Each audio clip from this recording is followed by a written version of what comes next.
Un saludo a todos, bienvenidos. Si conocéis lo que es el efecto cóctel, los investigadores ilustran el efecto cóctel con una fórmula que es 0 más 0 más 0 igual a 7, ya que este es el resultado que obtienen al estudiar cómo el efecto combinado de varios contaminantes hormonales en cantidades teóricamente no tóxicas y legales originan un efecto tóxico para la salud. No hay cantidades seguras para los alteradores hormonales. Los disruptores endocrinos están a nuestro alrededor, en multitud de objetos de uso diario, ya sean envases alimentarios, cosméticos, electrónica, productos de limpieza, muebles, juguetes y restos de pesticidas en los alimentos.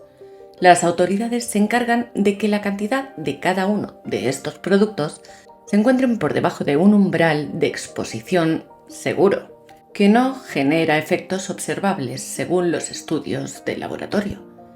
Pero algo está fallando en esta estrategia y lo vemos día a día, cuando los daños en la salud humana y en la fauna silvestre relacionados con daños en el sistema endocrino aumentan a nivel mundial y exponencial.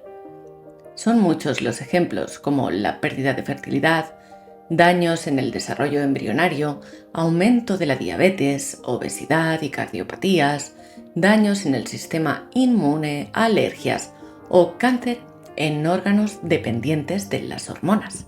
La primera crítica a la forma en que las autoridades legislan los alteradores hormonales es su obstinación por fijar un umbral mínimo seguro. Los disruptores endocrinos, al actuar de forma semejante a las hormonas endógenas, tienen efectos a bajísimas concentraciones. Pero claro, no son de hoy para mañana, suelen ser a largo plazo.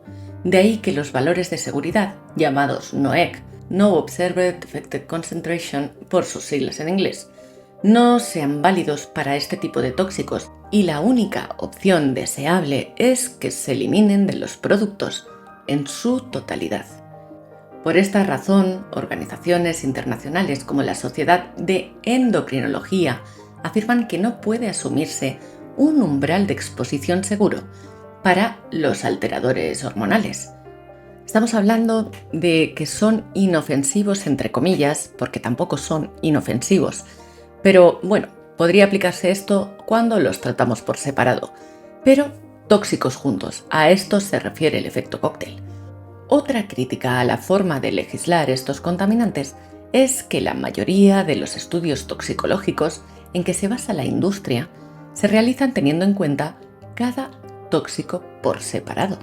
Este criterio para fijar las cantidades de contaminantes en el mercado no es para nada realista, ya que hoy en día todos nos encontramos expuestos a una mezcla muy compleja de pequeñas cantidades de disruptores hormonales y además no tiene en cuenta el llamado efecto cóctel al que nos referimos.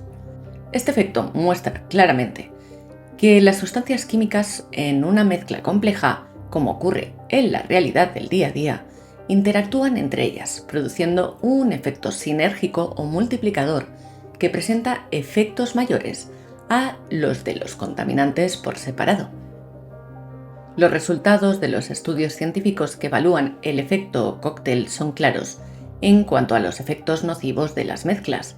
Por ejemplo, un estudio de Carvalho, publicado en la revista científica Toxicological Science en 2014, examina los efectos en organismos de diferentes niveles tóxicos, de dos mezclas de 14 y 19 tóxicos, entre los que se encontraban pesticidas, productos farmacéuticos, metales pesados, plastificantes, como el ftalato de EHP y BPA, y también surfactantes, todos ellos a niveles permitidos por la legislación europea. Las mezclas presentaron efectos tóxicos cuantificables, a pesar de estar formadas por sustancias químicas en cantidades que, aparentemente, no tendrían por qué tener estos efectos.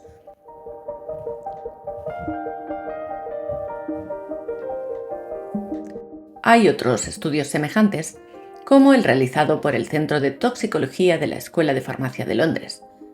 En este estudio muestran que el efecto de la mezcla de 11 senoestrógenos o disruptores endocrinos como parabenos o bisfenol A a concentraciones por debajo del umbral sin efecto observable NOEC, genera en conjunto efectos dramáticos.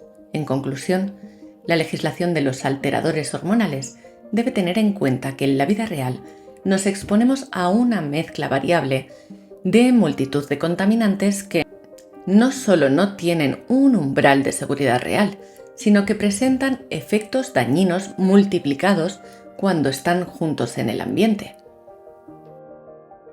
Así que en todo esto tampoco nos sirve la premisa de diversificar el veneno, pues está visto que cuando mezclamos una cosa con la otra y además estamos expuestos de manera inconsciente, se multiplican los efectos adversos y sobre todo los efectos a largo plazo, que son los que tanto están afectando a nuestra salud y a nuestra sociedad. Cuidémonos, amigos.